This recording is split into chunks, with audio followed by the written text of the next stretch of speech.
Ngayong araw nga pala manganganak na si Mrs. Ito yung 9 months na namin hinihintay si Baby Zion. 9 AM pa lang nasa hospital na kami para i-admit si Mrs. Kaya namang itong si Daddy tuwang-tuwa. Ito namang si Mommy kabang-kaba na hindi na makasmile. Pero syempre this is the day that the Lord has made and we will rejoice and be glad in it. Dito nga pala kami una nagpunta dito sa may ER. Chinek lang ang BP niya tapos nabawalan ako ng guard kasi bawal daw pala mag-video doon. After that, dumiretso lang kami sa admission tapos pinawait kami dito sa lobby. At tignan nyo naman ang kanilang mga dala para silang magboborakay. Pagdating namin sa room, kagad sinerve na yung patient food tapos nag-order na rin ako ng manginasal. Siyempre, dapat pati yung nagbabantay kumakain din ng malakas. Mahirap kumain kapag plastic yung kutsara mo nabubutol. Ang last meal daw ni Buntis, 12 noon kaya sinusulit niya na, tignan nyo. After nga namin kumain, nagpahinga lang si Buntis saglit habang hinihintay namin yung time. 5 PM pa kasi siya masi-CS. Tingnan nyo naman siya, nag-makeup pa bago manganak.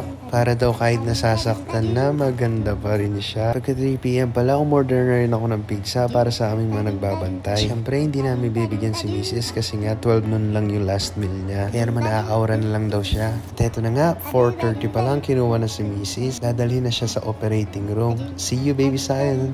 Katapos nga ng isang oras, nilawag na ako ni Mama at pinakita sa amin ng doktor ang picture ni Baby. Sa mga oras na ito, hindi ko alam yung nararamdaman ko. Siyempre, tuwang-tuwa ako sa unang pagkakataon na silayan ko ang aming baby. Thank you talaga kay Lord kasi hindi niya pinabayaan ang aking mag-ina. Talagang binugbog namin sa prayer si Baby Zion. Pinaglilihi pa lang siya, pinagpe-pray na namin. So kayo na mag-decide kung sinong kamuka, ako ba o ang kanyang mami.